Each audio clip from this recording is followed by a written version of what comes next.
ആകയാൽ ഇത് പുതിയതായി പരിശുദ്ധാത്മാവ് എന്നെ പഠിപ്പിച്ചതും എന്നോട് ചോദിച്ച ഒരു ചോദ്യം ആണ് ഇന്നത്തെ മെസ്സേജ് എന്ന് പറയുന്നത്. ഹല്ലേലൂയ. അതിനാധാരമായി യെശയ്യാ പ്രവാചകന്റെ പുസ്തകം 59-ാം അധ്യായം അതിന്റെ 21-ാമത്തെ വാക്യം ഞാൻ നിങ്ങളെ ഒന്ന് വായിച്ചു കേൾപ്പിക്കാൻ ആഗ്രഹിക്കുന്ന. യെശയ്യാവ് 59:21. ഞാൻ അവരോട് ചെയ്തിരിക്കുന്ന നിയമമോ ഇതാകുന്നു എന്ന് യഹോവ അരുളിച്ചെയ്യുന്നു. നിന്റെ മേലുള്ള എന്റെ ആത്മാവും നിന്റെ വായിൽ ഞാൻ തന്ന എന്റെ വചനങ്ങളും നിന്റെ വായിൽ നിന്നും നിന്റെ സന്തതിയുടെ വായിൽ നിന്നും നിന്റെ സന്തതിയുടെ സന്തതിയുടെ വായിൽ നിന്നും ഇന്നു മുതൽ ഒരു നാളും വിട്ടുപോകയില്ല എന്ന് യഹോവ അരുളിച്ചെയ്യും. ഹല്ലേലൂയ. എനിക്ക് ഈ വചനം വളരെ സന്തോഷം നൽകി തന്നൊരു വചനം. ഇതൊരു ദൈവത്തിന്റെ വാഗ്ദത്തം, ഒരു പ്രോമിസാ. ആർക്കുള്ള പ്രോമിസാ? ദൈവത്തെ യഥാർത്ഥമായി രുചിച്ചറിഞ്ഞ് ദൈവത്തോട് പറ്റിച്ചേർന്നിരിക്കുന്ന ഒരു തലമുറയ്ക്ക് ദൈവം കൊടുക്കുന്ന പ്രോമിസ. എന്തുവാ പ്രോമിസ്?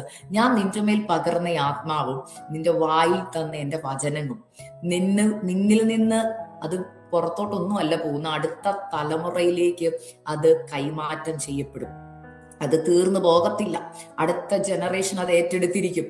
അപ്പോ ഇതൊരു വാഗ്ദത്തം നമ്മളോട് പറഞ്ഞിട്ടുണ്ട് ദൈവം. ഇത് ഇസ്രായേലിന് കൊടുത്ത വാഗ്ദത്തമാ, അത് നമുക്കുമുള്ള വാഗ്ദത്തമാ. പുതിയ നിയമം ഇസ്രായേലായ നമുക്കും ഇതേ വാഗ്ദത്തമാ. ഹല്ലേലൂയ. എനിക്ക് ഈ വാക്യത്തോടുള്ള എന്റെ പേഴ്സണലായ ഒരു അറ്റാച്ച്മെന്റ് പറഞ്ഞാൽ, ഈ കഴിഞ്ഞ മാസങ്ങളിൽ ഞാൻ അല്പ ദിവസങ്ങൾ നാട്ടിലായിരുന്നു. അപ്പോൾ എൻ്റെ പ്രിയ മാതാവിന്റെ ബർത്ത്ഡേ ആയിരുന്നു, മാർച്ച് 2-ാം തീയതി. അപ്പൊ അന്ന് രാവിലെ എൻ്റെ മമ്മി എഴുന്നേറ്റിട്ട് എന്നോട് പറഞ്ഞു, മോനെ ഇന്ന് രാവിലെ വെളുപ്പിനെ ഞാൻ പ്രാർത്ഥിച്ചുകൊണ്ടിരുന്നപ്പോൾ ഇന്ന് ഞാൻ വായിക്കേണ്ട വചനം യെശയ്യാ 59 ഞാൻ വായിച്ചപ്പോൾ ഇന്ന് ദൈവാത്മാവ് എൻ്റെ ഇന്നത്തെ പുതിയ ജന്മ ദിവസത്തിൽ ദൈവം എന്നോട് ഇടപെട്ട എൻ്റെ ഗിഫ്റ്റ് എന്താണെന്ന് അറിയാവോ എന്ന് ചോദിച്ചു. ഞാൻ ചോദിച്ചു, എന്തോ മമ്മി? മമ്മി പറഞ്ഞു, എൻ്റെ അപ്പ എനിക്ക് തന്ന ഗിഫ്റ്റ് യെശയ്യാ 59:21 പറഞ്ഞു. അപ്പൊ ഞാനത് ഓടിപ്പോയി വായിച്ചപ്പോൾ ഇതിൽ കൂടുതൽ എന്ത് ഗിഫ്റ്റാ വേണ്ടത്? അപ്പൊ എനിക്ക് എൻ്റെ മമ്മിക്ക് ഭയങ്കര സന്തോഷം തോന്നി.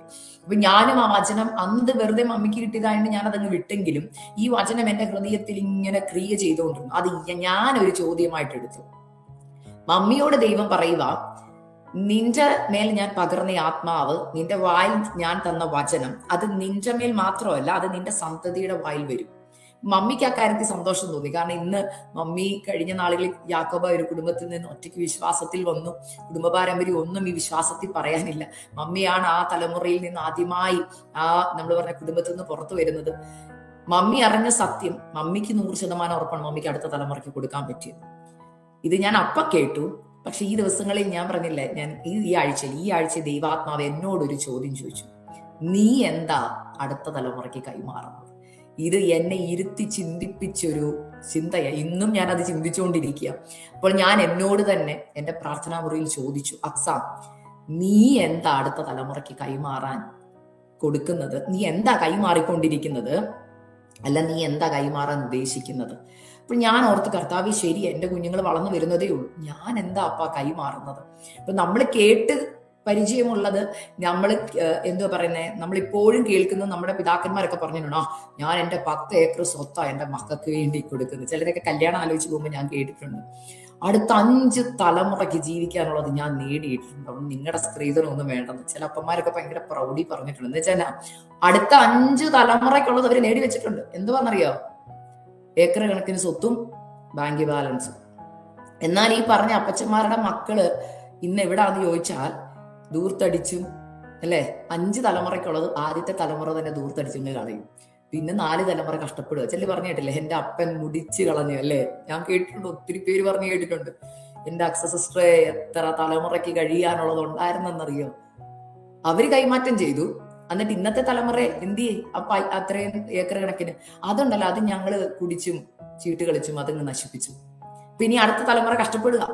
അപ്പൊ ഞാൻ ഇത് രണ്ടും കൂടെ എന്റെ മനസ്സിലേക്ക് ഈ തോട്ട് വന്നപ്പോ ഞാൻ ചിന്തിച്ചു, കർത്താവെ, ദൈവമക്കളായ നമുക്ക് എന്താ കൈമാറ്റം ചെയ്യണം? ചിലർ പറഞ്ഞു കേട്ടില്ലേ, സിസ്റ്ററെ, എനിക്ക് അടുത്ത തലമുറയ്ക്ക് കൊടുക്കാൻ ഒന്നുമില്ല, എൻ്റെ അപ്പ ഞാനൊന്നും നേടി വെച്ചിട്ടില്ല, എനിക്കൊന്നുമില്ല കൊടുക്കാൻ. കാരണം നമ്മളുടെ ചിന്ത നമുക്കൊന്നും കൊടുക്കാൻ, നമുക്ക് കാണിക്കാൻ മാത്രം ഒന്നും കൊടുക്കാനില്ലെന്നുള്ള ചിന്തയാണ്. എന്നാൽ പരിശുദ്ധാത്മാവ് പറഞ്ഞൊരു കാര്യം, മോളെ, ഈ ലോകക്കാർക്ക് കൊടുക്കാൻ സ്വത്തും പണവും കുടുംബ മഹിമയും, ചിലർ കുടുംബ പേരൊക്കെ ഏറ്റുപറയുന്നത് കേട്ടിട്ടുണ്ടോ? ഞാൻ ഇന്ന കുടുംബത്തിലെ ഇത്ര തലമുറയൊക്കെ ഭയങ്കര ക്രെഡിറ്റാ, പക്ഷെ വീട്ടിൽ പട്ടിണിയാ. ശരിയാ, വല്ല കുടുംബത്തിലെയാ, പക്ഷെ വീട്ടിൽ പട്ടിണിയും കുടുംബത്തിൽ സ്വസ്ഥതയില്ലായ്മയും ഒക്കെയാ. പറച്ചില് മാത്രം ഇന്ന കുടുംബത്തിലെയാ. അപ്പൊ വീടിന്റെ അവസ്ഥ ഡിഫറെന്റാ. എന്നാൽ കർത്താവ് എന്നോട് പറഞ്ഞത്, എന്നെ അറിഞ്ഞ് എന്റെ ന്യായപ്രമാണം മുന്നിലുള്ള ജനത്തിന് കൊടുക്കാൻ ഞാൻ ആവശ്യപ്പെടുന്ന എന്താണെന്നറിയാമോ? നിങ്ങളുടെ മേൽ ഞാൻ പകർന്ന ആത്മാവും, 2, നിങ്ങളുടെ വായിൽ ഞാൻ തന്ന വചനവുമാ നിങ്ങൾ അടുത്ത തലമുറയ്ക്ക് കൈമാറേണ്ടത്. അത് നമ്മൾക്ക് ഇന്നത്തെ പെന്തക്കോസിന് അല്ലെങ്കിൽ ഇന്നത്തെ ദൈവമക്കൾക്ക് പറ്റിയൊരു കുഴപ്പം എന്നറിയോ? ഇതിനെ സാധാരണയായിട്ട് അങ്ങ് കാണും. ഇപ്പൊ ആത്മാവിനെ കിട്ടിയത് കൊണ്ടും വചനം കിട്ടിയത് കൊണ്ടും 3 നേരം ഭക്ഷണമാവുള്ളൂ. ചിലർ ചോദിക്കാം, മനസ്സിലായോ? അടുത്ത തലമുറയ്ക്ക് കൊടുക്കേണ്ടത് വസ്തുവല്ലേ സിസ്റ്ററെ? അവരല്ലലില്ലാതെ ജീവിക്കണം. ശരി, അല്ലലില്ലാതെ ജീവിക്കുന്നുണ്ട്, പക്ഷെ തലമുറ എത്തിപ്പെടുന്ന നരകത്തില, കൈവിടപ്പെട്ടു പോവുക. അതിനെക്കുറിച്ച് ഭാരമൊന്നുമില്ല. ഇന്നത്തെ മാതാപിതാക്കൾക്ക് അതിനെക്കുറിച്ച് ഒരു ഭാരവും ഇല്ല.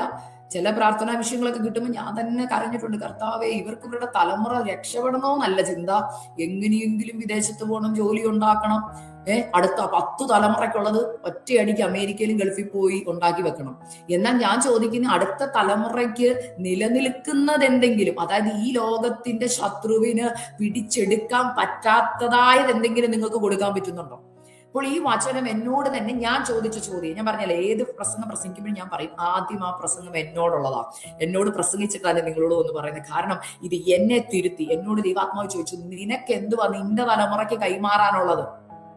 നിന്റെ അമ്മ നിനക്ക് കൈമാറി, അതിന് വില കൊടുത്താ കൈമാറിയത്, ചുമ്മാ അങ്ങ് കൈമാറുമല്ലായിരുന്നു. അതിന് വില കൊടുത്തു, ഉപവസിക്കുന്നു, പ്രാർത്ഥിക്കുന്നു, അടുത്ത തലമുറയ്ക്ക് കൈമാറുന്നു. പക്ഷെ നീ എന്തുവാ ചെയ്യുന്നു? ആ ചോദ്യം എന്നെ ശരിക്കും ഒന്ന് കുലുക്കിന്ന് വേണേ പറയാം. ദൈവമേ, ഞാൻ എന്തുവാ കൈമാറുന്നത്? ഇപ്പൊ പെട്ടെന്ന് തന്ന സമയത്തിനുള്ളിൽ ദൈവം എന്താണ് കൈമാറാൻ നമ്മളോട് പറഞ്ഞത്, എങ്ങനെ കൈമാറണമെന്ന് ഞാൻ നിങ്ങളോടൊന്ന് പറയാൻ ആഗ്രഹിക്കും. കാരണം ഇപ്പോൾ എനിക്കിതിന്റെ കൺഫർമേഷൻ കിട്ടിയത് നിങ്ങളുടെ പ്രാർത്ഥനയുടെ ആ റിക്വസ്റ്റ് കേട്ടപ്പോഴാണ്. പ്രിയ ദേവദാസൻ പ്രാർത്ഥന ലീഡ് ചെയ്തപ്പം എടുത്തു പറഞ്ഞൊരു വാക്ക് എന്നെ ചിന്തിപ്പിച്ചു. തലമുറകളെ ഓർത്ത് കരയുന്ന മാതാപിതാക്കൾ, അത് എടുത്തു പ്രാർത്ഥിച്ചു എന്നുള്ളതാണ് ഇന്നത്തെ ഈ മീറ്റിംഗ്. അപ്പൊ എനിക്ക് കൺഫർമേഷനാ ഇത് തന്നെ ഇന്നത്തെ മീറ്റിംഗിൽ പറയേണ്ടത്, അല്ലെ? തലമുറയോർത്ത് കരയുന്ന മാതാപിതാക്കൾ. എന്താ തലമുറയോർത്ത് കരയുന്നെന്ന് ചോദിച്ചാൽ 80% കരയാൻ കാരണം എന്താണെന്നറിയോ? കൊടുക്കേണ്ടത് ഇതുവരെ കൊടുത്തിട്ടില്ല. നമ്മൾ എന്തൊക്കെയോ കൊടുത്തു എന്നങ്ങ് വിചാരിക്കും. എന്തോ കൊടുക്കുന്നത്? 3 നേരത്തിന് പകരം 6 നേരം ഭക്ഷണം കൊടുക്കുന്നുണ്ട്. മനസ്സിലാകുന്നുണ്ടോ? ഏറ്റവും നല്ല സ്കൂൾ കൊടുക്കുന്നുണ്ട്, വിദ്യാഭ്യാസം കൊടുക്കുന്നുണ്ട്. അതിനകത്തൊക്കെ അങ്ങ് സന്തോഷത്തില. എന്റെ കുഞ്ഞിന് ഞാൻ അത് ചെയ്തു. ചില അമ്മമാരൊക്കെ ക്രെഡിറ്റ് പറയും, എന്റെ കുഞ്ഞിന് ഞാൻ ഏറ്റവും വലിയ സ്കൂളിലാണ് വിട്ടേക്കുന്നത്. മനസ്സിലാകുന്നുണ്ടോ? എല്ലാ കോച്ചിങ്ങും കൊടുക്കുന്നുണ്ട്, ട്യൂഷൻ കൊടുക്കുന്നുണ്ട്. ദൈവത്തിന്റെ അടുക്ക പ്രശ്നമായിട്ട് വരുമ്പോൾ ദൈവം ചോദിക്കുക, ഞാൻ പറഞ്ഞത് നീ കൊടുത്തോ? അതെന്തുവാ കർത്താവെ നീ പറഞ്ഞത് കൊടുക്കാൻ? കാരണം അത് അവർക്കറിയത്തില്ല. അതുകൊണ്ട് ഇന്ന് പരിശുദ്ധാത്മാവിനോട് പറഞ്ഞു, മക്കളെ ഓർത്ത് കരയുന്ന മാതാക്കൾക്ക് പലതും എന്താ കൊടുക്കേണ്ടെന്ന് അറിയത്തില്ല. അത് എന്താണെന്നൊന്ന് പറയാൻ ആഗ്രഹിക്കുക കർത്താവ്. അത് ഞാൻ തുറന്ന് വചനത്തിൽ അല്ലെങ്കിൽ പരിശുദ്ധാത്മാ എന്നോട് ഇടപെട്ട കുറച്ച് കാര്യങ്ങൾ പെട്ടെന്നൊന്ന് ഷെയർ ചെയ്യും. ഇത് കേൾക്കുമ്പോൾ പ്രായമുള്ള മക്കളെ കുറിച്ചുള്ള അമ്മമാരുടെ കാര്യം മാത്രമല്ല പറയുന്നത്. ഇത് കേൾക്കണേ. ഇനി ഞാൻ വായിക്കുന്ന വചനത്തിനകത്ത് ദൂത് കയറി വരുന്നുണ്ട്. എന്നാലും ഞാൻ പറയാം, ഇന്ന് കല്യാണം കഴിക്കാനിരിക്കുന്ന, ഇതിനകത്ത് അറ്റൻഡ് ചെയ്യുന്ന, കല്യാണം കഴിക്കാനിരിക്കുന്ന എല്ലാവർക്കും കൂടെ ഉള്ള ദൂത് ഇതിനകത്തുണ്ട്. അയ്യോ, ഞാൻ കല്യാണം കഴിച്ചില്ല, എനിക്ക് മക്കളൊന്നും ആയിട്ടില്ല, അതുകൊണ്ട് ഈ ദൂത് എനിക്കുള്ളതല്ലെന്നല്ല, നിങ്ങളോടും കൂടെ ഉള്ള ദൂതാ പറയാൻ പോകുന്നത്. രണ്ടാമത്തെ വിഷയം, അയ്യോ എന്റെ മക്കളൊക്കെ കല്യാണം കഴിച്ചു, അവര് സെറ്റിൽ, ഇനി അവരുടെ ഡ്യൂട്ടിയാ. അല്ല, അമ്മച്ചിമാരെ അപ്പച്ചമാരെ നിങ്ങളോടുമുള്ള ദൂത് വരുന്നുണ്ട് കേട്ടോ. ഹല്ലേലൂയ. ഒരു തലമുറ കൊണ്ട് തീർന്നു പോകേണ്ടതല്ല. നിങ്ങളുടെ തലമുറകളുടെ തലമുറകളിലേക്കും ഇത് കൈമാറ്റം ചെയ്യണമെങ്കിൽ അമ്മച്ചിമാരും അപ്പച്ചന്മാരും മടങ്ങി വരണം. മനസ്സിലാവുന്നുണ്ടെന്ന് വിശ്വസിക്കുന്ന ദൂത്. ഹല്ലേലൂയ. അപ്പോൾ പെട്ടെന്ന് തന്നെ ദൈവാത്മാവ് എന്നോട് പറഞ്ഞ ദൂതുകൾ പെട്ടെന്ന് പറയാം. എന്താണ് അടുത്ത തലമുറയ്ക്ക് കൈമാറേണ്ടത്? ആദ്യം ദൈവത്തെ കൈമാറണം. നമ്മൾ ഓർക്കും, അയ്യോ അത് ഞാൻ കൈമാറിയിട്ടുണ്ട്, ഞങ്ങൾ പെന്തക്കോസ്തായിരുന്നു, ഞങ്ങളുടെ മക്കൾ ഇപ്പം ഞങ്ങളുടെ കൂടെ ചർച്ചിലൊക്കെ വരുന്നുണ്ട്, അവരും പെന്തക്കോസ്തുകാരാ.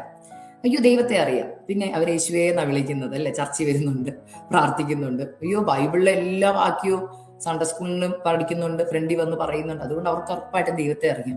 അതല്ല കേട്ടോ ദൈവത്തെ അറിയുക എന്ന് പറയുന്നത്. ഞാൻ 2 ഡിഫറൻസ് നിങ്ങളോട് പറയും. ദൈവത്തെ കുറിച്ച് അറിയുന്നതും ദൈവത്തെ അറിയുന്നതും രണ്ടും രണ്ടാ. അർത്ഥം മനസ്സിലാവുന്നുണ്ടെന്ന് വിശ്വസിക്കുന്നു. You know about God but you don't know God. ഉദാഹരണം പറയാം, പെട്ടെന്ന് ഞാൻ ഉദാഹരണം പറയുന്നത് നിങ്ങൾക്ക് മനസ്സിലാവാൻ വേണ്ടിയാ കേട്ടോ. ഇപ്പം എക്സാമ്പിൾ പറഞ്ഞാൽ, ഇപ്പൊ അജി ബ്രദറിനും പ്രിയ റിനി സിസ്റ്ററും എനിക്ക് അവരെ കുറച്ച് നാളുകളായിട്ടുള്ള പരിചയമുണ്ട്. ഇപ്പൊ അവരോട് ആരെങ്കിലും ചോദിക്കുക, അക്സ പീറ്റേഴ്സനെ അറിയാവോ? പിന്നെ ഉറപ്പായിട്ട് അവർ ആദ്യം പറഞ്ഞ വാക്കുണ്ട്, പിന്നെ അറിയാം, ഞങ്ങളുടെ മീറ്റിങ്ങിലൊക്കെ വന്നിട്ടുണ്ട്. ഇപ്പൊ എന്നോട് ചോദിക്കും, റിനി സിസ്റ്റർ അറിയോ? പിന്നെ എനിക്ക് റിനി സിസ്റ്റർ നന്നായിട്ട് അറിയാം. എങ്ങനെ അറിയാം? അതോ ഞാൻ പ്രസംഗിക്കുന്ന പല സൂമുകളിലും സിസ്റ്റർ വർഷിപ്പ് ലീഡ് ചെയ്തിട്ടുണ്ട്, അറിയാം.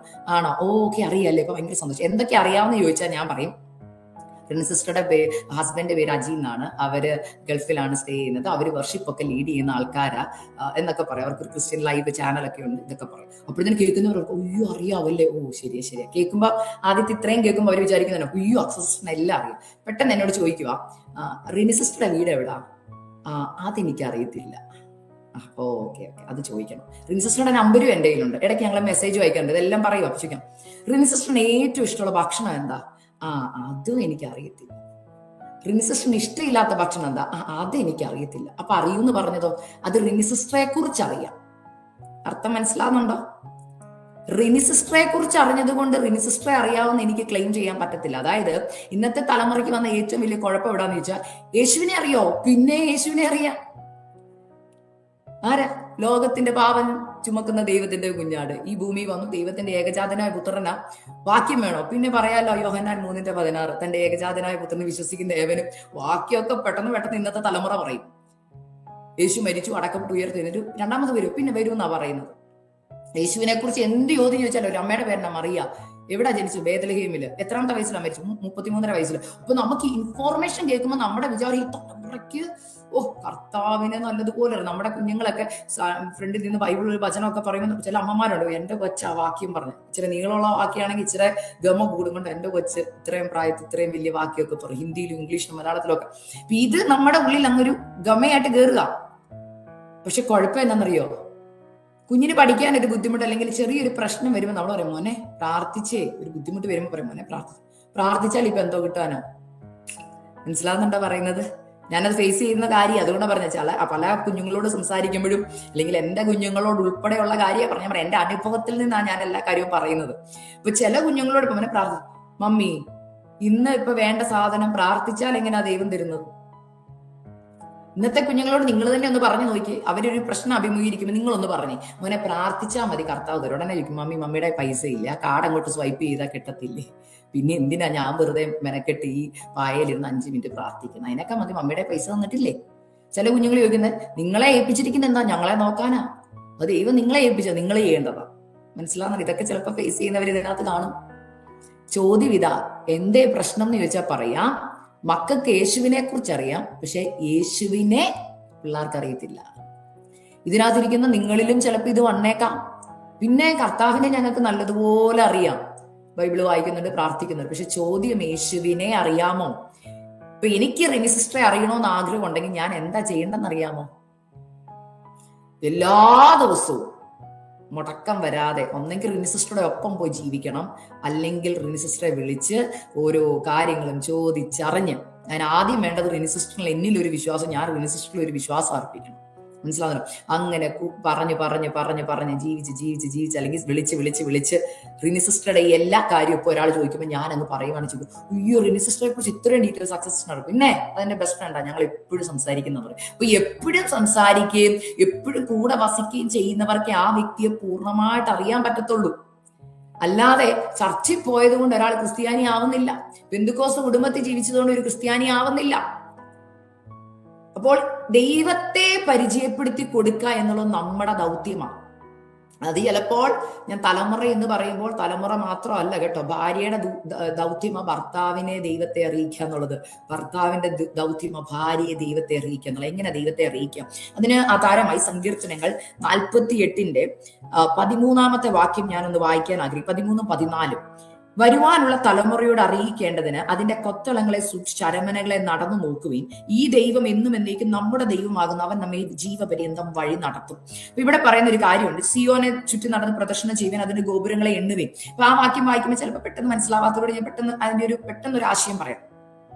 സിയോനെ ചുറ്റി നടക്കണം. അതിനെ നോക്കുമ്പോൾ നിങ്ങൾക്ക് വരാൻ പോകുന്ന അല്ലെങ്കിൽ അറിയുന്ന അറിവ് എന്താണെന്നറിയോ?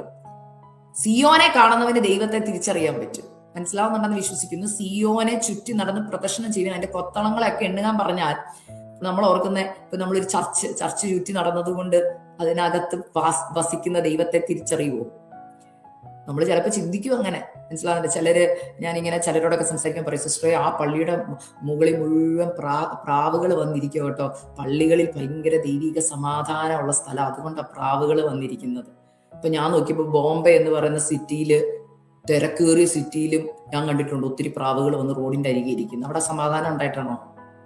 ആണോ? എനിക്ക് മനസ്സിലാകുന്നില്ല. ഇപ്പൊ സമാധാനമുള്ളിടത്തെ പ്രാവുകൾ ഇരിക്കത്തുള്ളൂ, ഞാനത് അക്സെപ്റ്റ് ചെയ്യുന്ന കാര്യം. പക്ഷെ ചിലരുടെ ഒരു കോൺസെപ്റ്റ് പള്ളികളിൽ എന്തുകൊണ്ട് വരുന്നെന്ന് ചോദിച്ചു കഴിഞ്ഞാൽ അവിടെ ദൈവത്തിന്റെ പ്രസൻസ് ഉള്ളത് കൊണ്ടെന്നാ.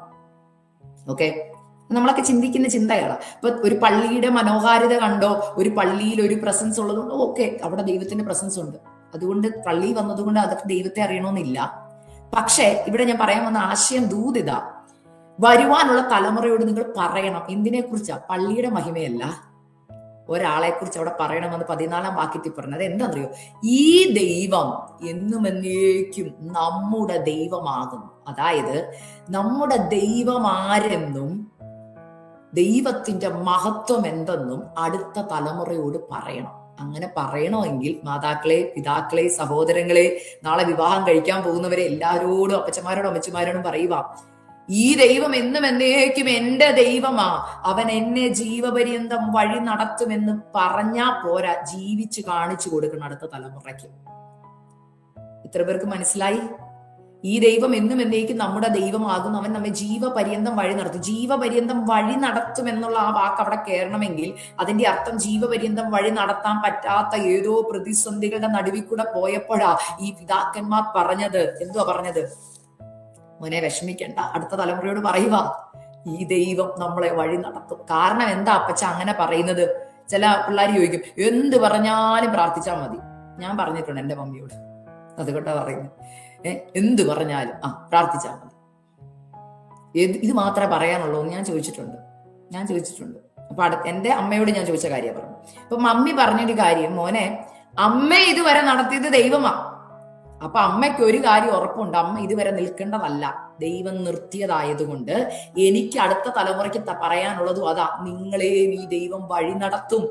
നിങ്ങളുടെ അനുഭവം ഒന്ന് ചിന്തിച്ചു നോക്കി. എന്നിട്ട് മമ്മിയുടെ അനുഭവങ്ങൾ പറയും. മോനെ ഞാൻ എവിടെ നിന്ന് വന്നെന്നറിയാലോ, ഞാൻ അനുഭവിച്ച കഷ്ടത അറിയാലോ, ആരാ എന്നെ നടത്തിയത്, എനിക്കൊരു മനുഷ്യന്റെ സഹായം ഉണ്ടായിരുന്നില്ല, ആരാ ഇതുവരെ കൊണ്ടുവന്നത്? കർത്താവാ. ആ കർത്താവ് എന്നെ കൊണ്ടുവന്നെങ്കിൽ എനിക്ക് ഉറപ്പാ നിങ്ങളുടെ കാര്യം നാളെ ദൈവം ചെയ്ത്.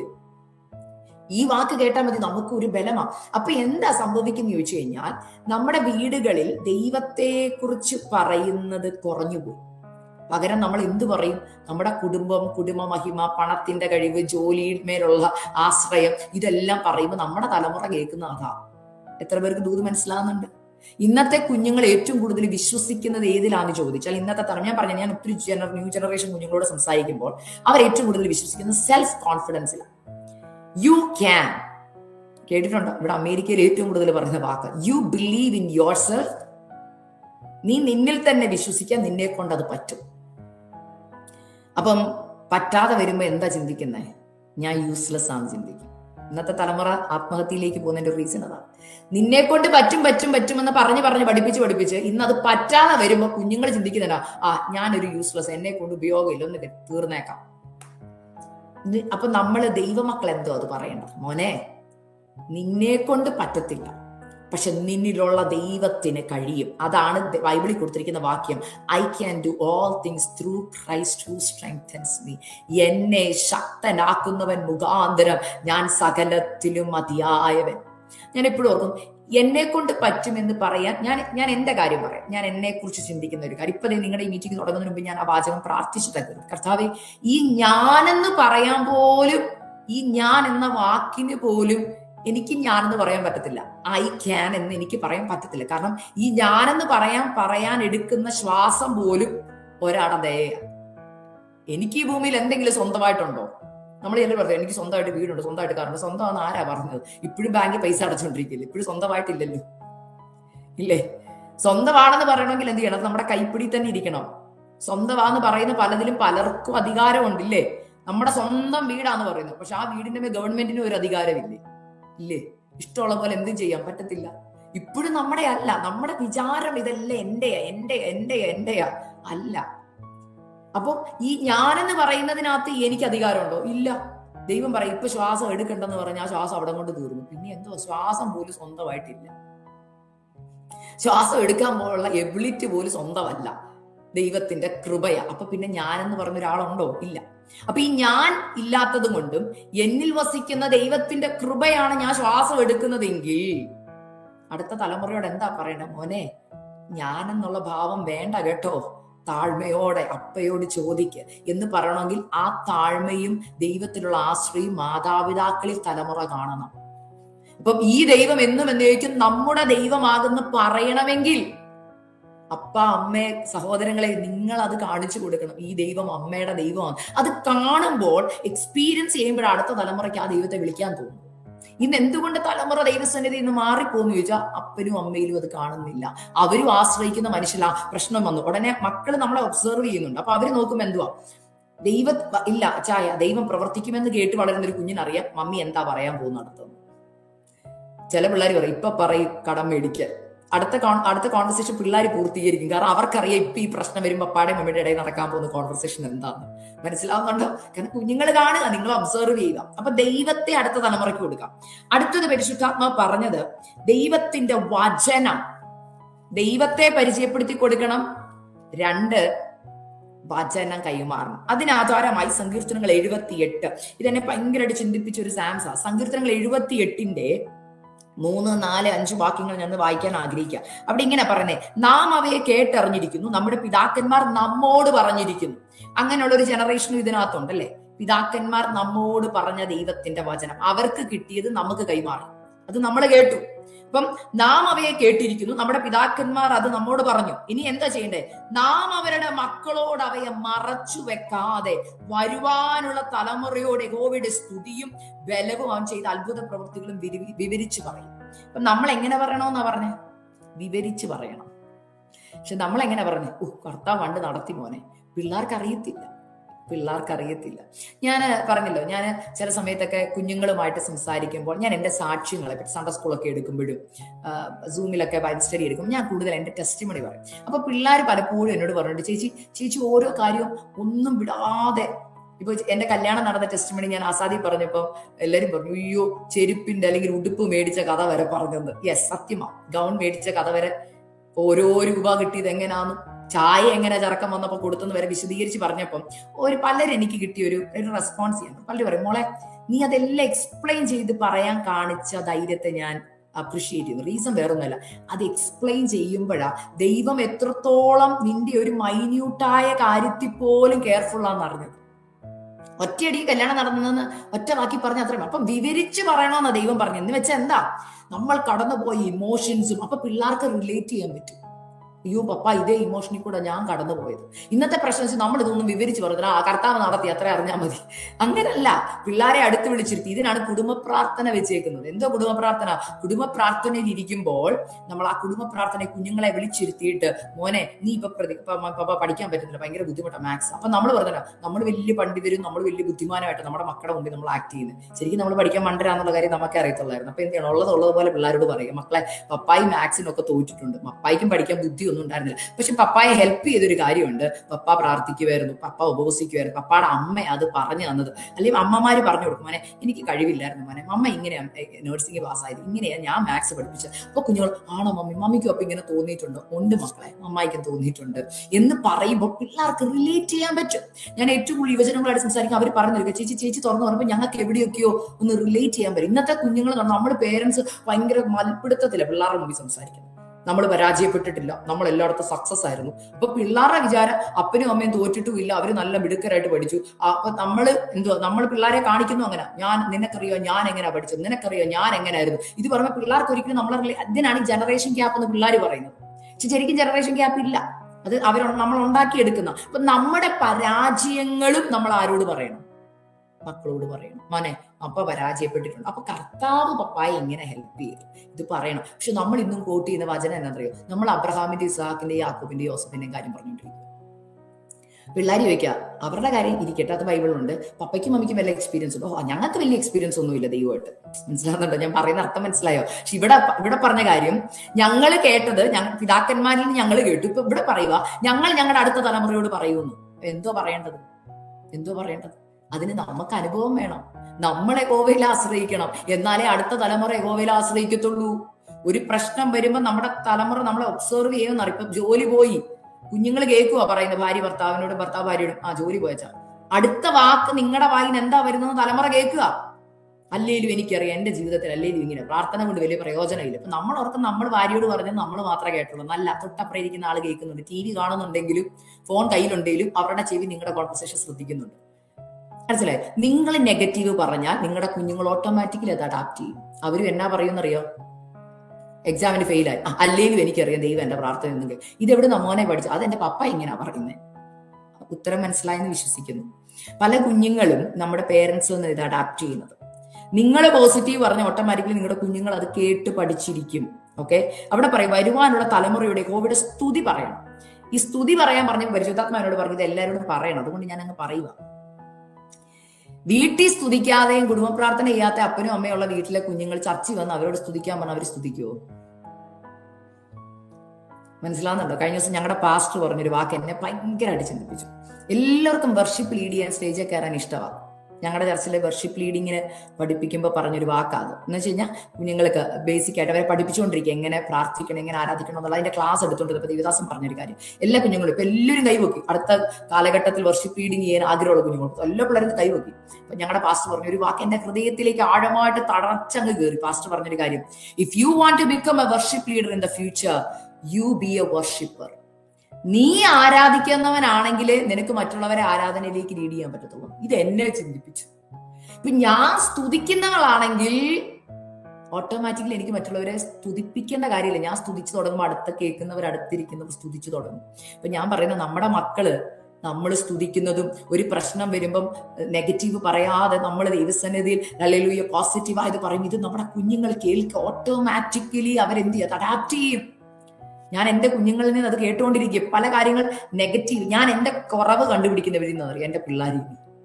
മനസ്സിലാകുന്നുണ്ട് ഞാൻ പറയുന്നത്? ഉദാഹരണം പറയാം. എൻ്റെ ലൈഫിലുണ്ടായ ഒരു ഇൻസിഡന്റ് പറയാം. ഞാൻ തുറന്നു പറയുന്ന ആളാണ്, നിങ്ങൾക്ക് അറിയാമല്ലോ, അതുകൊണ്ട് ഞാൻ തുറന്നു പറയും. ഒരു പ്രാവശ്യം ഞാൻ എൻ്റെ മോളുടെ ഇടയ്ക്ക് എന്തോ ഒരു കാര്യം പറഞ്ഞപ്പോൾ ഞാൻ അങ്ങ് ദേഷ്യപ്പെട്ട് പറയും. ദേഷ്യപ്പെട്ടു, അങ്ങനെയല്ല എന്നുള്ള ഭയങ്കരമായിട്ട് ദേഷ്യം സൗണ്ട് റേസ് ചെയ്ത് പറഞ്ഞു. 2 ദിവസം കഴിഞ്ഞപ്പോൾ ഞാൻ നോക്കിയപ്പോൾ എൻ്റെ മൂത്ത മോള് അവളുടെ ബ്രദറിനോട് ദേഷ്യപ്പെട്ട് പറയും. അപ്പൊ ഞാൻ ചോദിച്ചു, ആടി ഞങ്ങൾ മോളെ വീട്ടിൽ ആഡ് ചെയ്ത് വിളിക്കും. മോളെ നിനക്ക് ക്ഷമയോടെ പറഞ്ഞാൽ എന്താ? എടുത്ത വായിക്ക് അവൾ എന്നോട് ചോദിക്കാം, മമ്മി എന്നോട് ഇങ്ങനല്ലേ പറയുന്നേ? മുഖത്ത് അടി കിട്ടിയ പോലെ ആയിപ്പോയി. മനസ്സിലാകുന്നുണ്ടോ ഞാൻ പറയുന്നത്? പെട്ടെന്ന് അടി കിട്ടിയിട്ട് നമ്മൾ പറഞ്ഞല്ലോ ഒന്നും മിണ്ടാനില്ല. തിരിച്ച് ഞാൻ ചിന്തിച്ചപ്പം ഞാൻ എൻ്റെ ഹസ്ബൻഡിനെ നോക്കി, ഹസ്ബൻഡ് എന്നെ നോക്കി. അപ്പൊ പെട്ടെന്ന് ഹസ്ബൻഡ് എന്നോട് പറയാം, അക്സ സത്യവാ, നമ്മൾ എങ്ങനെ പ്രതികരിക്കുന്നു ഇത് നമ്മുടെ പിള്ളേർ കണ്ടുപിടിക്കും. അപ്പം ഞാനത് ചെയ്തു. ഇപ്പൊ എൻ്റെ മോൾ അത് പഠിച്ചു. ഇപ്പൊ അവളുടെ വിചാരം മമ്മി സംസാരിക്കുന്നത് കൊണ്ട് എനിക്കും അങ്ങനെ എൻ്റെ അനിയനോട് സംസാരിക്കാം. പറഞ്ഞ് മനസ്സിലാവുന്നുണ്ടോ? അപ്പം ഞാൻ അപ്പം തന്നെ ചെയ്തെന്നറിയോ? ഞാൻ അവളുടെ മുമ്പിൽ ഇരുന്നിട്ട് ഞാൻ പറഞ്ഞു, മോനെ മമ്മ ചെയ്തത് തെറ്റാ, മമ്മ അങ്ങനെ ചെയ്യാൻ പാടില്ലായിരുന്നു. മമ്മ ചെയ്ത തെറ്റ, പ്ലീസ് അത് പഠിക്കരുത്, ഞാൻ തിരുത്തുക, ഞാനത് തിരുത്താൻ ആഗ്രഹിക്കും, തെറ്റിപ്പോയി, പറ്റിപ്പോയി, ക്ഷമിക്ക്, അങ്ങനെ ചെയ്യാൻ പാടില്ലായിരുന്നു.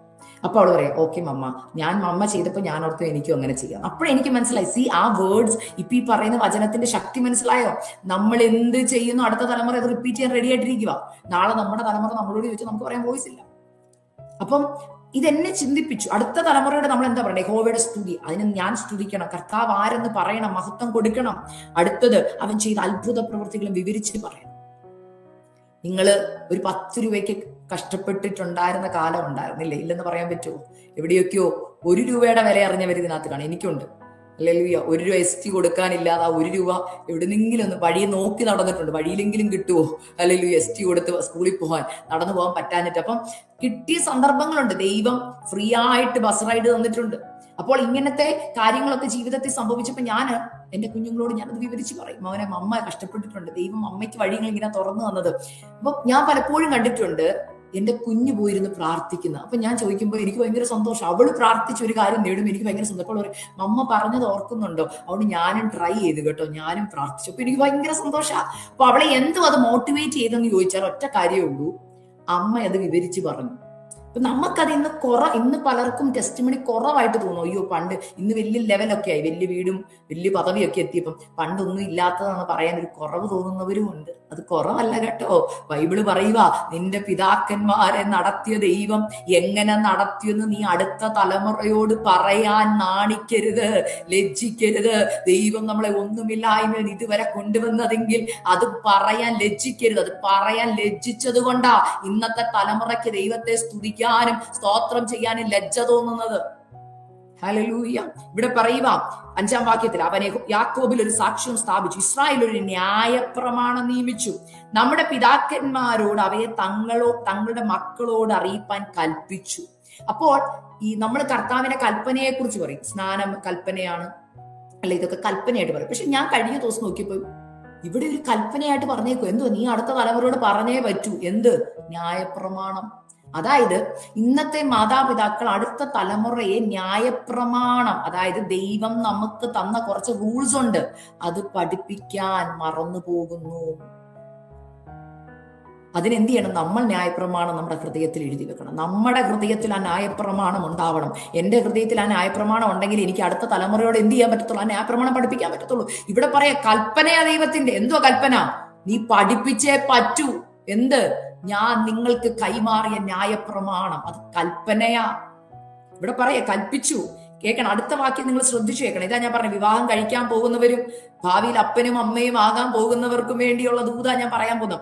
വരുവാനുള്ള തലമുറ, ജനിപ്പാനിരിക്കുന്ന മക്കൾ തന്നെ. കേട്ടോ,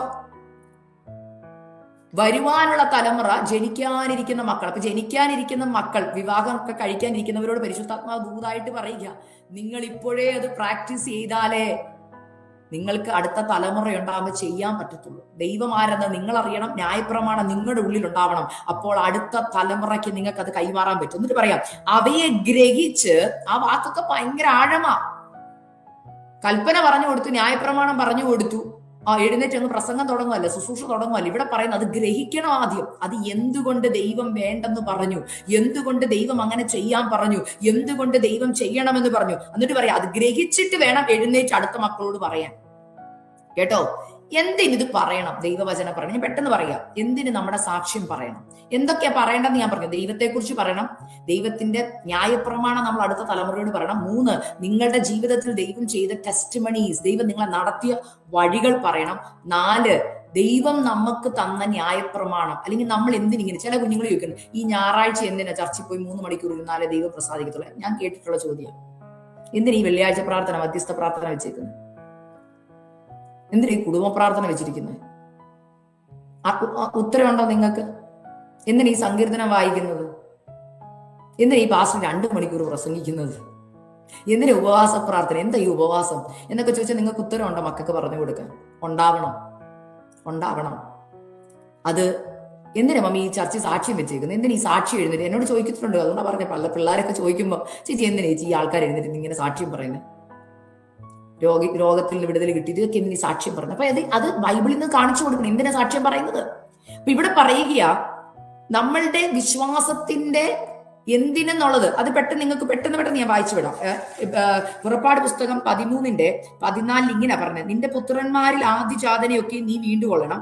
എന്നാൽ ഇത് എന്ത് എന്ന് നാളെ നിന്റെ മകൻ നിന്നോട് ചോദിക്കുമ്പോൾ, യഹോവ ബലമുള്ള കൈകൊണ്ട് അടിമ വീടായി മിസ്രയീമിൽ നിന്ന് ഞങ്ങളെ പുറപ്പെടുവിച്ചു എന്ന് അവരോട് പറയണം. അപ്പം എന്തിന് എന്നുള്ള ചോദ്യം എപ്പോഴും എല്ലാ കാലഘട്ടത്തിലും തലമുറ ചോദിച്ചിട്ടുണ്ട്. അപ്പൊ ബൈബിളിൽ വചനത്തിൽ ദൈവം പറയുക, നീ അത് അടുത്ത തലമുറയോട് എന്തിന് നിനക്ക് തരുന്ന മൃഗസമ്പത്തിന്റെ ആദിജാതൻ അല്ലെങ്കിൽ ആദ്യം ഉണ്ടാകുന്ന ദൈവത്തിന് കൊടുക്കണമെന്ന് എന്തിനു പറഞ്ഞു? ഇതെന്തിനാ മമ്മി ഇങ്ങനെ കൊടുക്കുന്നത്? എന്തിനാ മമ്മി ആദ്യം ഉണ്ടാകുന്ന പയർ കൊണ്ട് ദേവദാസിന് കൊടുക്കുന്നത്? ചോദിച്ചിട്ടുണ്ടോ? അത് കൊടുക്കുന്നുണ്ടോ? കൊടുത്താലല്ലേ പിള്ളേർ ചോദിക്കും, ആദ്യഫലം എന്തിനാ കൊടുക്കുന്നത്? ഇന്നൊക്കെ ആദ്യഫലം കൊടുക്കലൊക്കെ നിർത്തി, അങ്ങനത്തെ പരിപാടി ഒന്നും ഇപ്പൊ ഇല്ല. മനസ്സിലാകുന്നുണ്ടോ? ഞങ്ങളുടെയൊക്കെ നാട്ടിൽ പിടിയരി എന്ന് പറഞ്ഞൊരു സംഭവമുണ്ട്. പിടിയരി അല്ലെ, എല്ലാ ദിവസവും ചോറിടുന്നതിന് അല്ലെ അരി ഇടുന്നതിന് മുമ്പ് ഒരു പിടി ദൈവത്തിന് മാറ്റി വെക്കും. ദൈവത്തിന് പറഞ്ഞാൽ ദൈവദാസന്മാർക്ക് കൊടുക്കാൻ. അപ്പൊ മക്കളെ സിസ്റ്റം ഒന്നും ഇല്ലാത്ത മക്കൾക്ക് അറിയത്തില്ല, അവർക്കുണ്ടാകുന്ന ആദ്യഫലം ദൈവത്തിന് കൊടുക്കണം. അതൊക്കെ ഒരു സിസ്റ്റം. എന്തിനത് ഉണ്ടാക്കി വെച്ചിരിക്കും? ദൈവം പഠിപ്പിക്കും, കൊടുക്കാൻ പഠിപ്പിക്കാനാണ് ആക്ച്വലി സത്യം. അതിന്റെ അർത്ഥം ഇത്രയേ ഉള്ളൂ, കൊടുക്കാൻ കുഞ്ഞുങ്ങളെ പഠിപ്പിക്കുക. അത് വീട്ടിൽ തുടങ്ങണം. മക്കള് കണ്ടു വളരണം. അതിഥി സൽക്കാരം മക്കള് കണ്ടു വളരണം, അപ്പനും അമ്മയും കൊടുക്കുന്നത്. എന്നാലല്ലേ അടുത്ത തലമുറ ഇത് ചെയ്യത്തുള്ളൂ. അപ്പൊ ദൈവം പറയുക, നിന്റെ മക്കൾ എന്തെന്ന് ചോദിച്ചാൽ നിനക്കൊരു മറുപടി ഉണ്ടാവണം പറയാം. അടുത്തൊരു വാക്ക് പെട്ടെന്ന് പറയുക, നമ്മുടെ വിശ്വാസം എന്തിന് പറയണം. ഒരു വാക്യം കൂടെ ഞാൻ വായിക്കാം. ആവർത്തനം 4:8-9 വാക്യം. ഞാൻ ഇന്ന് നിങ്ങളുടെ മുമ്പിൽ വെക്കുന്ന ഈ സകല ന്യായപ്രമാണം പോലെ ഇത്ര നീതിയുള്ള ചട്ടങ്ങളും വിധികളും ഉള്ള ശ്രേഷ്ഠ ജാതി ഏതുള്ളൂ? കണ്ണാളെ കണ്ടിട്ടുള്ള, കേട്ടോണം, നിങ്ങൾ ശ്രദ്ധിക്കണം വാക്യം.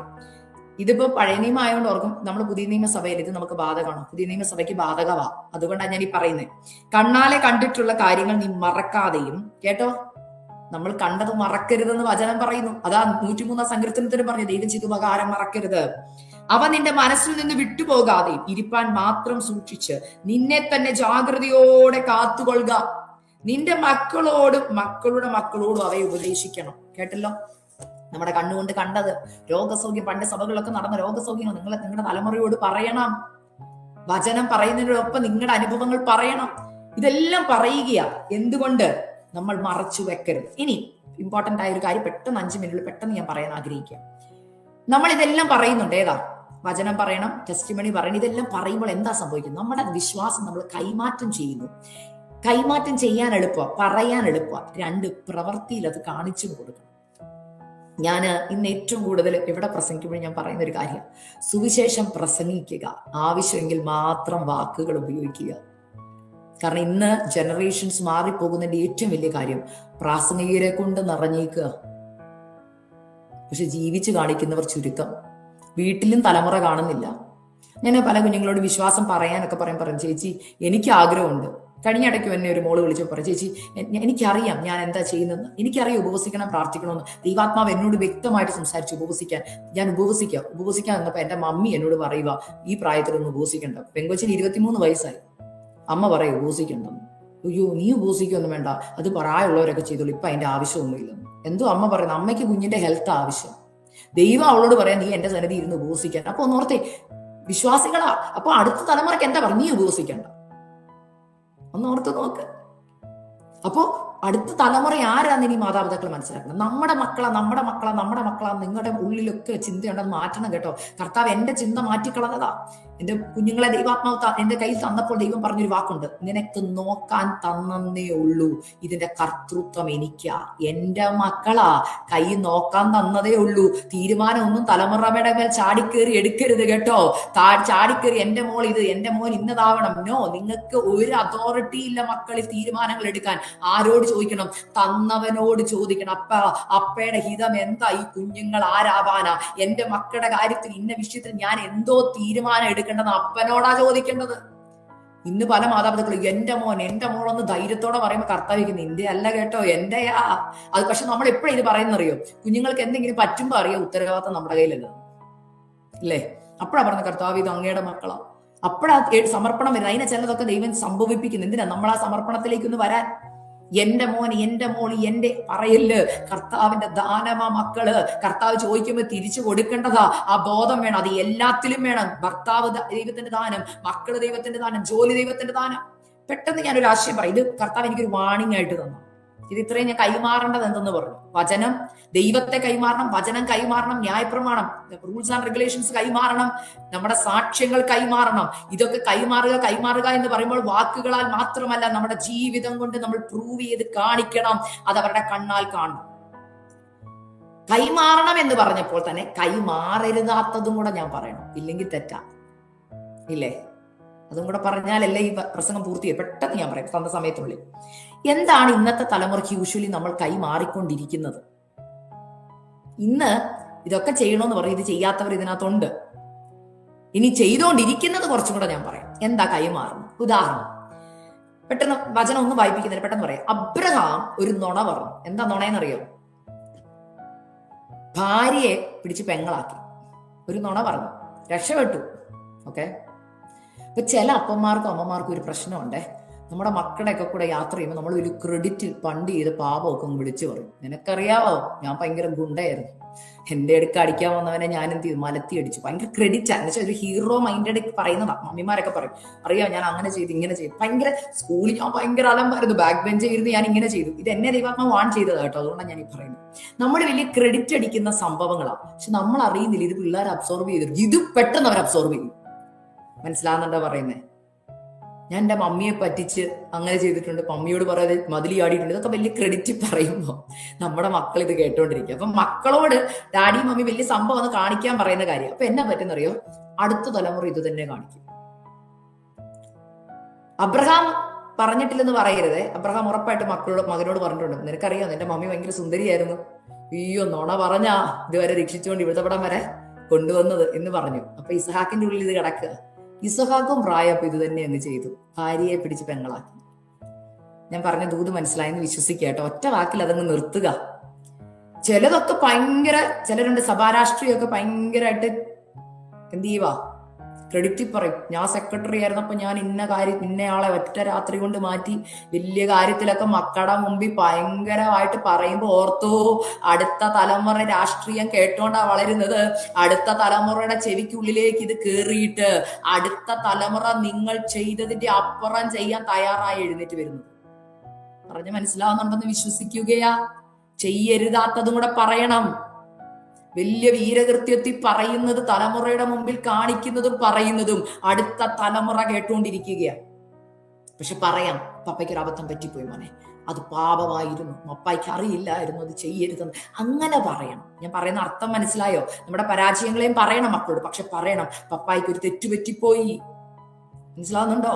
പപ്പായ്ക്ക് അറിയില്ലായിരുന്നു, നുണ പറയരുതെന്ന്. പപ്പായ്ക്ക് അറിയില്ലായിരുന്നു മോനെ, പറ്റിപ്പോയി. അടുത്ത തലമുറ അപ്പൊ അവർക്ക് അത് വാണിംഗ് ആയിട്ട് അവരുടെ ഉള്ളിൽ കിടക്കണം, ക്രെഡിറ്റ് ആയിട്ടല്ല. മനസ്സിലാവുന്നുണ്ടോ പറയുന്നത്? അടുത്ത വാക്ക് പെട്ടെന്ന് പറയാൻ ആഗ്രഹിക്കുക.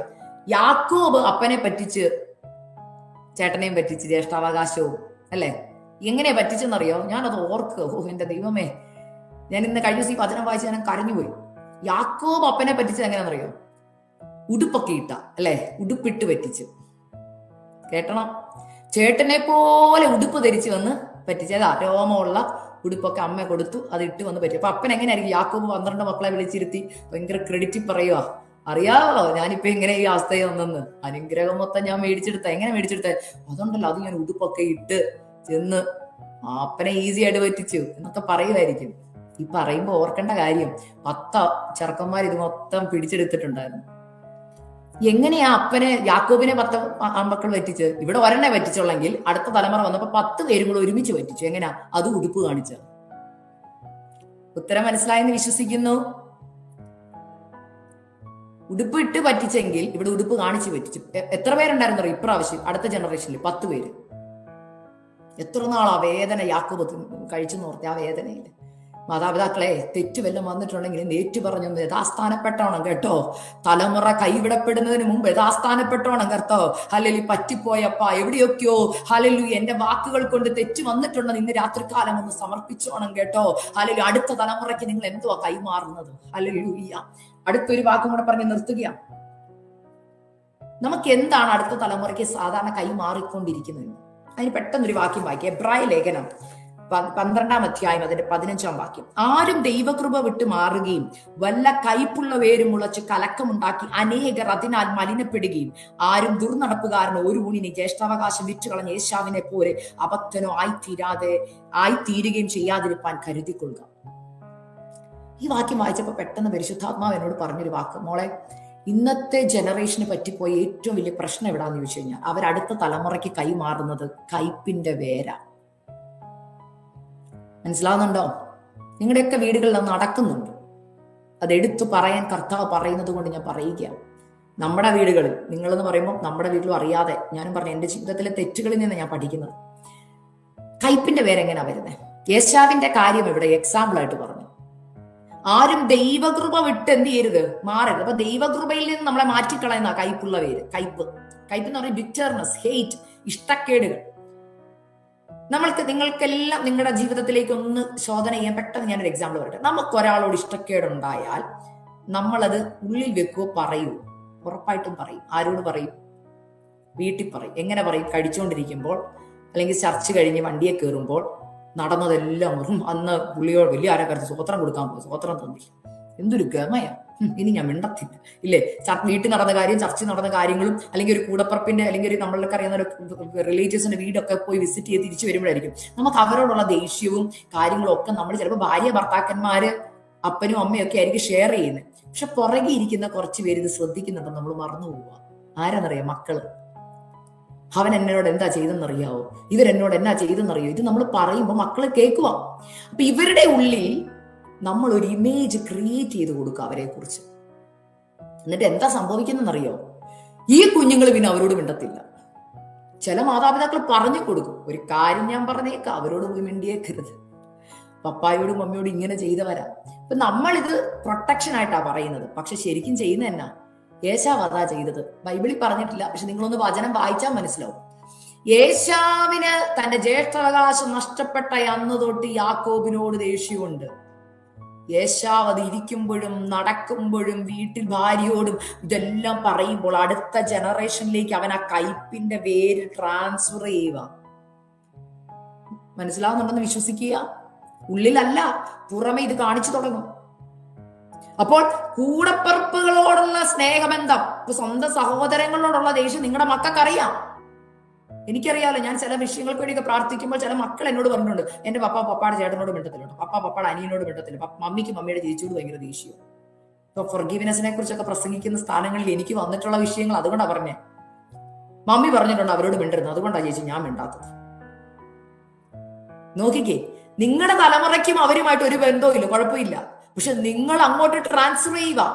ഇവരെന്ത് ചെയ്യും? ഇവര് കല്യാണം കഴിക്കും, ഇവരുടെ ഭർത്താക്കന്മാരോട് പറയും, ഞാൻ അതെ അവരോട് മിണ്ടരുത് കേട്ടോ, എന്റെ മമ്മി പറഞ്ഞിട്ടുണ്ട്. ഓക്കെ, ഇനി അടുത്ത മക്കളാകുമ്പോഴും മക്കളോടും പറയും. നോക്കി, അപ്പനും ആ വ്യക്തിയായിട്ടുള്ള കലിപ്പ് അടുത്ത മക്കളിലേക്ക്, കേൾക്കുന്നുണ്ടോ ഞാൻ പറയുന്നത്? ദൂത് എത്ര പേരുടെ ഹൃദയങ്ങളിലേക്ക് കയറുന്നുണ്ട്. എന്താ സംഭവിക്കുന്നേ? ആരും ദൈവകൃപ ഇട്ട് പിന്മാറുകയും കൈപ്പുള്ള പേര് വിളിച്ച് കലക്കമുണ്ടാക്കി, ആ വാക്ക് കേട്ടോ, കലക്കമുണ്ടാക്കി അനേകർ അതിനാൽ മലിനപ്പെടും. നമ്മൾ ചെയ്യുന്ന, ഞാൻ മലിനപ്പെട്ടു, എന്റെ ജീവിതത്തിൽ പ്രശ്നമാണ്, ഞാൻ മറ്റുള്ളവരെ മലിനപ്പെടുത്തും. എങ്ങനെ? ഈ കയ്പ് അങ്ങ് ട്രാൻസ്ഫർ ചെയ്യും. നിങ്ങൾക്ക് അനുഭവം ഉണ്ടായിരിക്കും, ചില വീടുകളൊക്കെ നമ്മൾ വിസിറ്റ് ചെയ്യുമ്പോൾ ഒരാളെ കുറ്റം കേൾക്കുമ്പോൾ നമുക്ക് അവരുമായിട്ട് ഒരു കുഴപ്പമില്ലേ? നിങ്ങൾക്ക് എത്ര പേർക്ക് ദൂത് മനസ്സിലാവുന്നുണ്ട്? നമുക്ക് ആ വ്യക്തിയായിട്ട് ഒരു ദേഷ്യവും ഇല്ല, നമുക്ക് അവർ നന്മ മാത്രമേ ചെയ്തു. പക്ഷെ ഒരാളെ വീട്ടിൽ ചെന്ന് അവരുടെ കയ്യിൽ നിന്നുള്ള കയ്പെല്ലാം കേട്ട് കഴിയുമ്പോൾ നമുക്കും പിന്നെ അവരെ ഒരു സംശയത്തോടെ ആ വ്യക്തിയെ നോക്കുന്നത്. പിന്നെ പറയും, അവള് ആള് ശരിയല്ല കേട്ടോ, എന്നോട് ഇന്നയാള് പറഞ്ഞു. ശരിയോ തെറ്റോ ദൈവമക്കളെ? പറ, ശരിയോ തെറ്റോ? തെറ്റ്. ദൈവാത്മാവ് വിലക്കുന്നു. അടുത്ത ജനറേഷനിലേക്ക് ട്രാൻസ്ഫർ ചെയ്യാനുള്ളതല്ല കുടുംബ വഴക്ക്, അടുത്ത ജനറേഷനിലേക്ക് ട്രാൻസ്ഫർ ചെയ്യാനുള്ളതല്ല സഭാ വഴക്ക്, അടുത്ത ജനറേഷനിലേക്ക് ട്രാൻസ്ഫർ ചെയ്യാനുള്ളതല്ല കയ്പും പാപം പറഞ്ഞുള്ള പ്രഹസനങ്ങളും. എനിക്കറിയാം, ചിലർ സഭാരാഷ്ട്രീയത്തെ ഭയങ്കര അഹങ്കാരത്തോടെ പറയുന്നവരെ ഞാൻ കേട്ടിട്ടുണ്ട്. ഞാൻ പാസ്റ്ററെ ഓടിച്ചവനാ, ഞാൻ ഇന്ന പാസ്റ്ററെ 24 മണിക്കൂർ കൊണ്ട് ഓടിച്ചിട്ടുണ്ട്. നിർത്തിക്കോ കേട്ടോ, പരിശുദ്ധാത്മ വാണിംഗ് തരികയാ. നിന്റെ മക്കളും മക്കളുടെ മക്കളും കേട്ടോണ്ടിരിക്കുകയാ. വാണിംഗ് ഇത് പരിശുദ്ധാത്മാവിൽ നിന്നുള്ളത്. അടുത്ത തലമുറയ്ക്ക് നിങ്ങൾ എന്താ കൈമാറുന്നത്? നിങ്ങൾ തമ്മിലുള്ള പ്രശ്നത്തെ അടുത്ത തലമുറയുടെ മുമ്പിൽ അല്ല പറയേണ്ടത്. കുടുംബ വഴക്ക് തലമുറകളുടെ മുമ്പിൽ പറയരുത്. എന്തെങ്കിലും ഉണ്ടെങ്കിൽ അത് ബൈബിള് തന്നെ പറയുന്നുണ്ട്. നിനക്ക് നിന്റെ കൂട്ടുകാരനോട് വല്ലതും ഉണ്ടെങ്കിൽ നീ രഹസ്യത്തിൽ ചെന്ന് അവരോട് പറഞ്ഞു തീർക്ക്. അല്ലാതെ പബ്ലിക്കിലും നമ്മൾ ചിന്തിക്കുന്നില്ല. അടുത്ത തലമുറ കേൾക്കുക, അവരുടെ ഉള്ളിൽ ആ ഇമേജ് കൊടുക്കുകയാ. എത്രയോ കുഞ്ഞുങ്ങളെ കുറിച്ച് സത്യസന്ധമായിട്ട് പറയും. ഇത് ഞാൻ ഓപ്പൺ ആയിട്ട് പറയും, എനിക്കറിയാം, ലൈവ് പോകുന്നുണ്ട്, യൂട്യൂബിൽ അനേകർ കേട്ടുകൊണ്ടിരിക്കുക. ദൈവാത്മാ ശക്തമായിട്ട് പറയുക, നിങ്ങളുടെ വീടുകളിൽ ദൈവദാസന്മാരെ കുറിച്ചുള്ള കമന്റുകൾ തലമുറകളുടെ മുമ്പിൽ നിങ്ങൾ പറയരുത്. ഇന്നത്തെ തലമുറ എന്തുകൊണ്ട് ദൈവമക്കളെ ദൈവദാസന്മാരെ ബഹുമാനിക്കുന്നില്ലെന്ന് ചോദിച്ചാൽ അപ്പനും അമ്മയും അങ്ങനത്തെ വർത്താന വീട്ടിലിരുന്ന് പറയുന്നു. നിങ്ങൾക്ക് ദൈവദാസന്മാരുമായിട്ട് വല്ലതും ഉണ്ടെങ്കിൽ അത് രഹസ്യത്തിൽ അവരുമായി പറഞ്ഞു തീർക്കണം. അടുത്ത തലമുറയിലേക്ക് ഹെയ്റ്റ് കൈമാറരുത്. പ്രത്യേകിച്ച് ഞാൻ പറയുക ദൈവമക്കളെ, അനേക പുതിയ വിശ്വാസികളുണ്ട്, പുതിയ വിശ്വാസികൾ അല്ലെ, ഹൈന്ദവ വിശ്വാസത്തിൽ നിന്നും മുസ്ലിം വിശ്വാസത്തിൽ നിന്നും അല്ല കത്തോലിക്ക ഓർത്തഡോക്സ് ഇതൊക്കെ വിശ്വാസത്തിൽ വരുന്നവരുണ്ട്. നമ്മൾ എന്ത് റോൾ മോഡൽ അവർക്ക് കാണിച്ചു കൊടുക്കും? ഞാൻ ദൈവം ഏത് പറയുക, നിങ്ങൾ എന്താ അടുത്ത തലമുറയ്ക്ക് കൊടുക്കുന്നത്? ഇന്ന് രാവിലെയും കൂടെ എനിക്കൊരാൾ അയച്ചു തന്നിട്ട് പറയും, സിസ്റ്റർ ഈ വീഡിയോ ഒന്ന് കണ്ടേ, അടുത്ത ജനറേഷൻ എങ്ങോട്ട്. അപ്പൊ എനിക്കിത് കൺഫർമേഷനാ, ഇത് തന്നെ ഇന്ന് പ്രസംഗിക്കേണ്ടെന്നുള്ള കൺഫർമേഷൻ എനിക്ക് ഇന്നലെ തൊട്ട് രാത്രി തൊട്ട് കിട്ടുകയാ. ഒരു വീഡിയോ അയച്ചു തന്നിട്ട്, ഒരു ദൈവദാസന്റെ മോൻ പിന്മാറ്റത്തിൽ പോയി, അവന്റെ ഒരു വീഡിയോ ഇട്ടേക്ക്, എന്റെ ചങ്ക് തകർന്നു പോയ വീഡിയോ കണ്ടിട്ട് അവൻ പറഞ്ഞു, പെന്തക്കോസിനകത്ത് നടക്കുന്ന അല്ലെങ്കിൽ വിശ്വാസ സമൂഹത്തിന്റെ ക്രിസ്ത്യാനി സമൂഹത്തിന്റെ ഇടയ്ക്ക് നടക്കുന്നത്, അതിനകത്ത് ഏറ്റവും കൂടുതൽ എന്നെ സ്പർശിച്ചൊരു വാക്ക്, ഇത് വെറും പ്രകടനമാണ്. കേൾക്കണം, വീട്ടിലില്ല, ജീവിതത്തിൽ അവനെ കാണാൻ പറ്റിയിട്ടില്ല ഒന്നും, അവൻ കേട്ടിട്ടേ ഉള്ളൂ. ദൈവം ഏത് പറയുക, നിങ്ങളുടെ മക്കൾ പറയരുത് എന്റെ അമ്മയപ്പനൊരു കപടഭക്തിക്കാരായിരുന്നു. മനസ്സിലാവുന്നുണ്ടോ? നിങ്ങൾക്ക് നിങ്ങളുടെ അപ്പനും അമ്മ എന്താ കൈമാറി തന്നത്? പണ്ടത്തെ വിശ്വാസികൾ എന്താ കൈമാറിയത്? ഇന്ന് നമ്മൾ എന്താ അടുത്ത തലമുറയ്ക്ക് കൈമാറുന്നത്? കാരണം ഇന്ന് നമ്മുടെ ജീവിതത്തിൽ ഹീലിംഗ് നടക്കുന്നില്ല, നമ്മുടെ ജീവിതത്തിൽ വിടുതലുകൾ നടക്കും. കുഞ്ഞുങ്ങൾക്ക് അറിയത്തില്ല ഹീലിംഗ് ഉണ്ടോ ഇല്ലയെന്ന്. കുഞ്ഞുങ്ങൾക്ക് അറിയില്ല ഹല്ലേലൂയ ദൈവം പ്രവർത്തിക്കുന്നവനാണ്. കാരണം നമ്മൾ നോക്കുമ്പോൾ പൈസയ്ക്ക് ബുദ്ധിമുട്ട് വരുമ്പോൾ കടം മേടിക്കുന്ന അപ്പനെ കാണുന്ന മകൻ പിന്നെ അവനും കടം മേടിക്കും. ദൈവം പ്രവർത്തിക്കും എന്ന് പറഞ്ഞാൽ അവൻ വിശ്വസിക്കത്തില്ല. പക്ഷെ നിങ്ങൾ ഉപവസിക്കുകയും പ്രാർത്ഥിക്കുകയും ചെയ്യുന്ന നിങ്ങളുടെ തലമുറകൾ കേട്ടാൽ കണ്ടാൽ അവർ ഉറപ്പായും ഉപവസിക്കും, അവർ ഉറപ്പായും പ്രാർത്ഥിക്കും, അവർ ദൈവത്തിൽ ആശ്രയിക്കും. അവർക്ക് വിഷയം വരുമ്പോൾ മുഴങ്കാൽ മടക്കണമെന്ന് അവർ തിരിച്ചറിയും. അടുത്ത തലമുറയ്ക്ക് കൈമാറരുത്. എന്ത്?